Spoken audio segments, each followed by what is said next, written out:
ওবরকাতুহু। সম্মানিত দর্শক, তৃতীয় বিশ্বযুদ্ধের আতঙ্কে মাশরিক থেকে মাগরিব পর্যন্ত পৃথিবীর ৭০০ কোটি মানুষ বিনিদ্র রজনী কাটাচ্ছে। এই মুহূর্তে ইরান, ইসরায়েল এবং আমেরিকার মধ্যে যে যুদ্ধ, এবং ইতিমধ্যে এই যুদ্ধে পরোক্ষভাবে যেভাবে রাশিয়া, চীন, উত্তর কোরিয়া যুক্ত হয়ে গেছে, একইভাবে কাতার, সৌদি আরব, ইয়ামেন, কুয়েত, বাহরাইন এ সকল দেশ যেভাবে জড়িয়ে পড়েছে, তাতে করে বিশ্বের যে অর্থনীতি তছনছ হয়ে গেছে।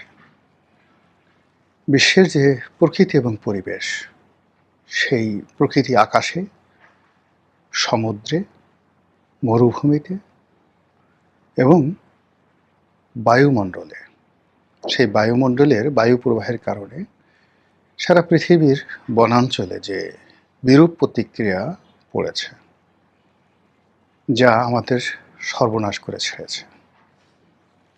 আমরা বাংলাদেশের মানুষ শুধুমাত্র পেট্রোলের সমস্যায় আমরা হিমশিম খাচ্ছি, কিন্তু দ্বিতীয় ধাপে আমাদের অন্ন মানে খাদ্যে যে সংকট, এটি যে দুর্ভিক্ষে পরিণত হবে না এটা বলা যাচ্ছে না।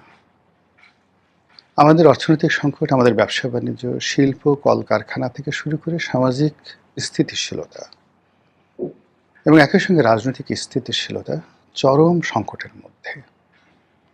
এরকম পরিবেশ পরিস্থিতি যখন হয়, আমাদের মতো তৃতীয় বিশ্বের দেশগুলোতে ঘন ঘন সামরিক বাহিনীর মধ্যে বিদ্রোহ দেখা দেয়, মিলিটারি কু হয়, রাজনীতির ময়দান তোলপাড় হয়ে যায়, একটার পর একটার রাজনৈতিক দল ক্ষমতা হারায়, সিভিল ওয়ার শুরু হয়ে যায়, মানুষের হাতে অস্ত্র চলে আসে, চুরি, ডাকাতি, রাহাজানি ব্যাপকভাবে বেড়ে যায়, মদ্যপান, জুয়া এবং যৌনতা, পতিতাবৃত্তি এটি ওপেন হয়ে যায় সমাজে। এবং এটার সঙ্গে পাল্লা দিয়ে রোগ জীবাণু বাড়তে থাকে, এটার সঙ্গে পাল্লা দিয়ে মহামারী বাড়তে থাকে। এবং ম্যালথাসের সূত্র অনুযায়ী তখন প্রকৃতি বিরূপ হয়ে আবহাওয়াও চরম ভাবাপন্ন হয়ে যায়। ঝড়, বৃষ্টি, বন্যা, বাদল, সুনামি, ভূমিকম্প এভাবে আঘাত হানতে থাকে। কি যে একটা অবস্থার মধ্যে আমরা যাচ্ছি। আমরা দ্বিতীয় বিশ্বযুদ্ধ বা তৃতীয় বিশ্বযুদ্ধ, আমরা প্রথম বিশ্বযুদ্ধ বা দ্বিতীয় বিশ্বযুদ্ধের ইতিহাস পড়ি, আর তৃতীয় বিশ্বযুদ্ধ নিয়ে ফ্যান্টাসি তৈরি করি যে কেমন ভয়াবহ হতে পারে। বিশ্বাস করেন, দ্বিতীয় বিশ্বযুদ্ধের যে ইতিহাস যতটুকু পড়েছি ওটা ইউরোপের মধ্যে সীমাবদ্ধ ছিল। এবং ইটালি যখন আফ্রিকা আক্রমণ করলো এবং বিশেষ করে লিবিয়া আক্রমণ করলো, তখন ওই সময়টাতে মরুভূমিতে কিছু যুদ্ধ হয়েছিল মিডল ইস্টে। আর যখন লরেন্স অফ অ্যারাবিয়া অটোম্যান ডাইনেস্টির বিরুদ্ধে প্রথম মহাযুদ্ধে যে চক্রান্ত করেছিল, তার প্রেক্ষিতে সেখানে বেইমানি হয়েছিল, বিশ্বাসঘাতকতা হয়েছিল, কিন্তু ওভাবে আসলে যুদ্ধ হয়নি, ক্ষমতার পট পরিবর্তন হয়েছে। বাট এখন যেটা হচ্ছে এটাকে বলা হয় স্টার ওয়ার, আকাশ যুদ্ধ। এটাকে বলা হয় ইকোনমিক ওয়ার, অর্থনৈতিক যুদ্ধ। এটাকে বলা হয় গ্রিন ওয়ার, পৃথিবীর সমস্ত সবুজ শেষ করে দিচ্ছে। এবং এই যে একটা বিশ্বযুদ্ধের যে আতঙ্ক, এটা আমরা দূর করতে পারছি না। এই মনে হয় ইরান যুদ্ধ বন্ধ হয়ে যাবে, এই মনে হয় ইরান বিজয়ী হয়ে গেল, আমেরিকা পরাজিত হয়ে গেল, আবার মনে হয় আমেরিকা বিজয়ী হয়ে গেল, ইরান মাটির সঙ্গে মিশে গেল, কিন্তু কোনোটাই হচ্ছে না। এই মনে হচ্ছে চুক্তি হবে, আবার মনে হচ্ছে চুক্তি হবে না। আজকের দিনের যে ভিডিওটি করছি সেটির একবার তরতাজা খবর হলো, ইরানের যারা কর্তা ব্যক্তি, স্পিকার, যিনি এই আমেরিকার সঙ্গে ইরানের যে সমঝোতা, এই সমঝোতার প্রাণপুরুষ, তিনি বলছেন আমেরিকাকে বিশ্বাস করা যায় না, তার উপর নির্ভর করা যায় না। দ্বিতীয়ত হলো যে পাকিস্তানের মধ্যস্থতায় ইসলামাবাদের দ্বিতীয় দফা যে শান্তি চুক্তি বা শান্তি বৈঠক হওয়ার কথা, সেই শান্তি চুক্তি বা শান্তি বৈঠকে ইরান এখন পর্যন্ত আসছে না।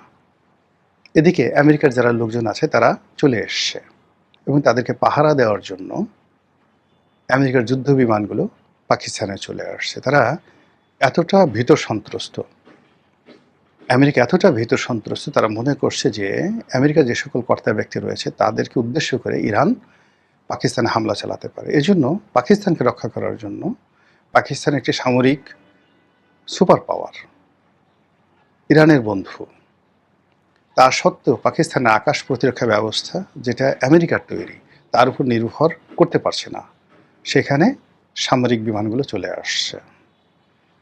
আবার এই সামরিক বিমানের উপস্থিতির কারণে ইরান নিজেদের প্রতি বিশ্বাস হারিয়ে ফেলেছে, আমেরিকার প্রতি বিশ্বাস হারিয়ে ফেলেছে যে আমেরিকা সব করতে পারে।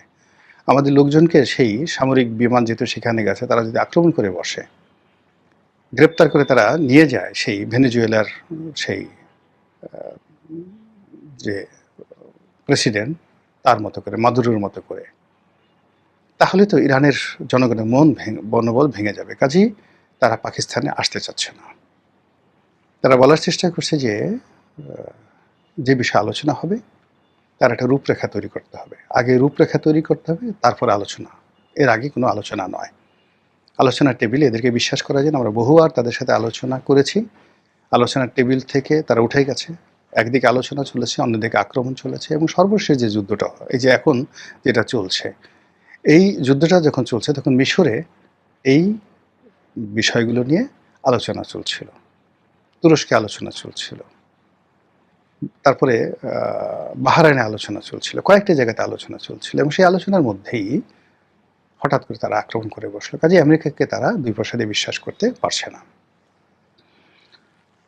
আলোচনার বাইরে যেটা হচ্ছে সেটা হলো অতিরিক্ত 10,000 সৈন্য আমেরিকা নিয়োগ করেছে সেই ইরানকে ঘিরে যে সমুদ্রগুলো রয়েছে সেই সমুদ্রে। এবং এই মুহূর্তের পৃথিবীর সবচেয়ে বড় যুদ্ধযাত্রা, আমেরিকার সবচেয়ে বড় যুদ্ধযাত্রা তারা শুরু করেছে ইরানকে কেন্দ্র করে।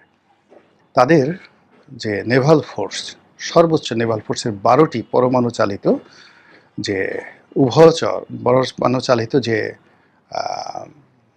জাহাজগুলো রয়েছে, যেগুলোতে বিমান ওঠানামা করতে পারে, বিমানবাহী রণতরী, এরকম 12টি সবচেয়ে বড় বড় যুদ্ধ জাহাজ এখন পারস্য উপসাগর, লোহিত সাগর এবং হরমুজ প্রণালীর কাছাকাছি অবস্থান নিয়ে আছে। এবং সেই জায়গাতে সেই সকল যুদ্ধ জাহাজের এক একটিতে 8,000 সৈন্য থাকে, এক ডিভিশন সৈন্য থাকে, তাহলে 8 × 12 96,000 সৈন্য আছে।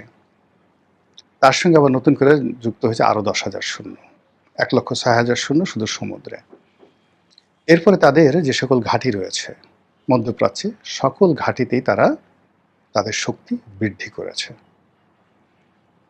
এবং এই শক্তি নিয়ে তারা নৌ অবরোধ দিয়েছে যে ইরানের কোনো বন্দর থেকে কোনো জাহাজ এবং কোনো বিমানবন্দর থেকে কোনো বিমান উড়ে যেতে পারবে না, এবং জাহাজ হরমুজ প্রণালী অতিক্রম করতে পারবে না, কিংবা হরমুজ প্রণালীর বাইরে যে সকল অন্য যে সকল প্রণালী রয়েছে সেখান দিয়ে তারা অতিক্রম করতে পারবে না। ইরান সেটা মানছে না। এর মধ্যে একটি জাহাজকে মার্কিন যেটা যুদ্ধ জাহাজ তারা